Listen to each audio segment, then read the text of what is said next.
Sorry पिछली video जो है वो कट हो गई थी। सो हम बात कर रहे थे कि एंटी कैंसरस ड्रग से किस तरह से वॉमिटिंग हुआ। अब हम बात करेंगे कि मोशन सिकनेस की वजह से किस तरह से आपको वॉमिटिंग होती है। सो मोशन सिकनेस की वजह क्या है कि एक्चुअली हमारी ब्रेन के अंदर यहाँ पर एक होता है वेजिट्यूबुलर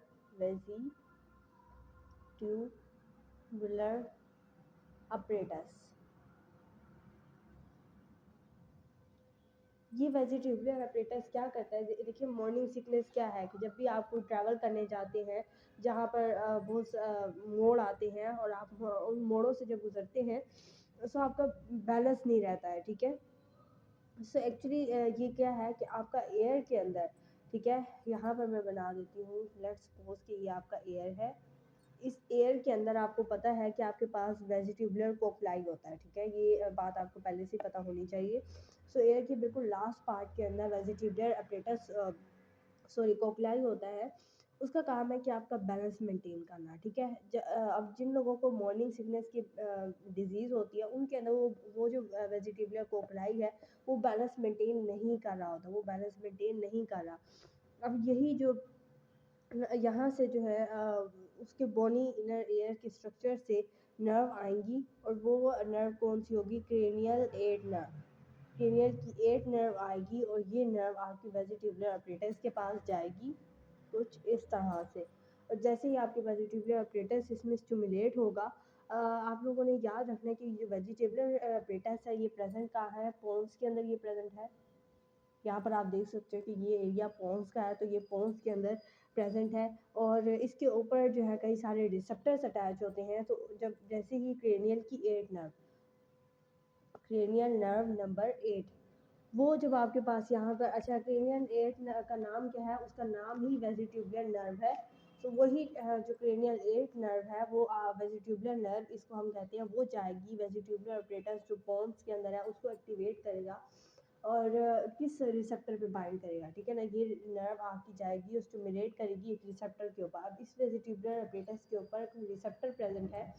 कौन कौन से रिसेप्टर है, हिस्टामिन रिसेप्टर है और मस्करेनिक रिसेप्टर है। सो लेट्स सपोज कि मैं ये वेजिट्यूबुलर अपरेटस है, इसके ऊपर दो रिसेप्टर हैं, ये एक रिसेप्टर हिस्टामिन और ये मस्करेनिक रिसेप्टर। तो ये नर्व आई, लेट्स सपोज कि मैंने ज़रा बड़ा करके उधर बना दिया, तो ये नर्व आई, ये इसके साथ इसको, इन दोनों में से किसी एक को स्टिमुलेट कर देगा और जिसकी वजह से वेजिट्यूबुलर अपरेटस ऑपरेट होगा और फिर वेजिट्यूबुलर अपरेटस यहाँ से डायरेक्ट सिग्नल सेंड करेगा वॉमिटिंग सेंटर को। जैसे ही वॉमिटिंग सेंटर एक्टिवेट हो गया, वॉमिटिंग सेंटर, तो आपको वॉमिट हो जाएगा।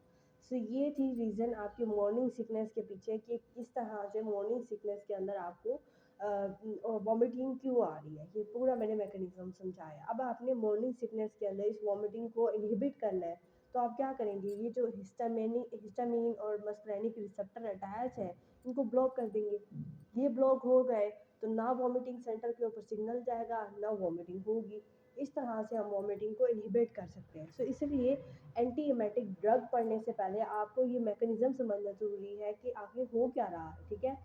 अब दूसरी रीज़न भी हमने देख ली कि जिसमें हमारे पास जो है ना वॉमिटिंग हो रहा था। थर्ड रीज़न ये थी कि प्रेगनेंसी में, सो प्रेगनेंसी में भी यही चीज़ हो रही होती है क्योंकि कोई भी स्मेल करने से या कोई भी टेस्ट बुरा करने से हमारे पास जो सेल्स हैं यहाँ पर स्टमक के अंदर, इंट्रोक्रोमैटिन सेल्स, ये सेरोटीन को रिलीज़ कर देते हैं। और क्योंकि देखिए हार्मोनल डिसबैलेंस हुआ हुआ होता है प्रेगनेंसी के अंदर, आपका बहुत सारा प्रोजेस्टेरोन रिलीज़ होना स्टार्ट हो जाता है। तो जब ये हार्मोनल चेंज होता है आपकी बॉडी के अंदर, तो आपकी हर चीज़ है वो थोड़ी थोड़ी डिस्टर्ब हो जाती है।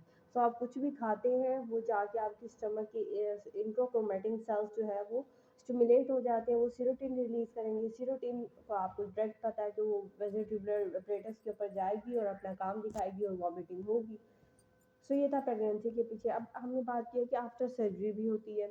सो आफ्टर सर्जरी भी यही चीज़ हो रही होती है कि आपके पास यहाँ पर एक और सेंटर होता है, ये जो मैंने ड्रॉ किया है ये वाला सेंटर, सॉरी ये वाला सेंटर, ठीक है।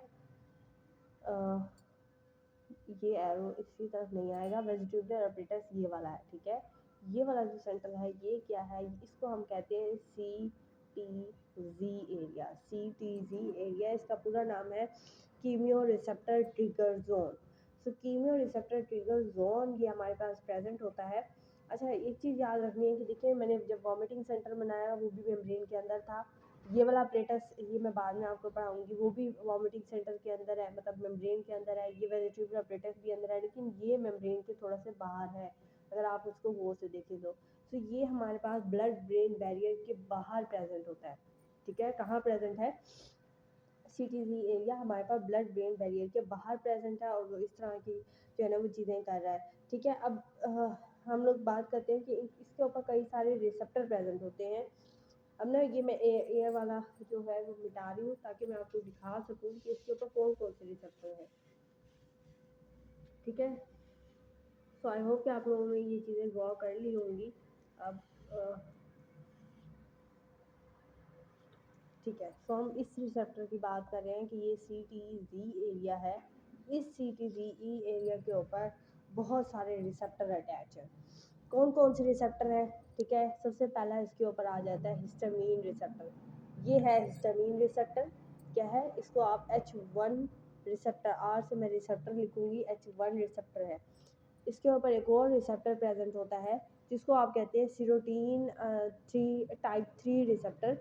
इसको मैं शॉर्ट वर्ड में 5H3 रिसेप्टर, 5H3T रिसेप्टर भी मैं इसे कहूँगी, क्योंकि इसका फुल नेम होता है 5 हाइड्रोक्सी ट्राईपेंटानेट। ठीक है, सो ये रिसेप्टर भी इसके ऊपर प्रेजेंट है। NK1 रिसेप्टर भी इसके ऊपर प्रेजेंट है। NK1 क्या है? न्यूरोकाइनिन 1 रिसेप्टर, न्यूरोकाइनिन 1 रिसेप्टर। और इसके अलावा इसके ऊपर एक और रिसेप्टर है डोपामीन टाइप 2 रिसेप्टर। सो D2R मैं लिख दूंगी, डोपामीन रिसेप्टर। तो ये कुछ रिसेप्टर्स हैं जो इस CTZ के एरिया के ऊपर प्रेजेंट होते हैं। ठीक है, अब मैं इस CTZ की लोकेशन अगर बताऊं तो ये ब्लड ब्रेन बैरियर के बाहर प्रेजेंट है। दूसरा, वॉमिटिंग सेंटर के बिल्कुल एडजेसेंट है, वॉमिटिंग सेंटर यहाँ पर है और वो वहाँ पर प्रेजेंट है।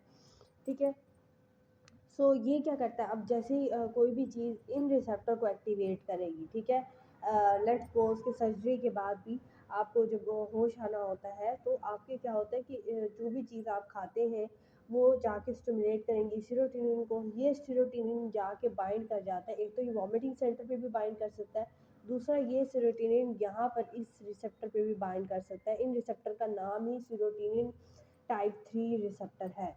जब ये सीरोटिन जाके इस पे बाइंड करेगा, आपका CTZ एरिया एक्टिवेट हो जाएगा। जब भी CTZ एरिया एक्टिवेट होगा तो ये सिग्नल सेंड करेगा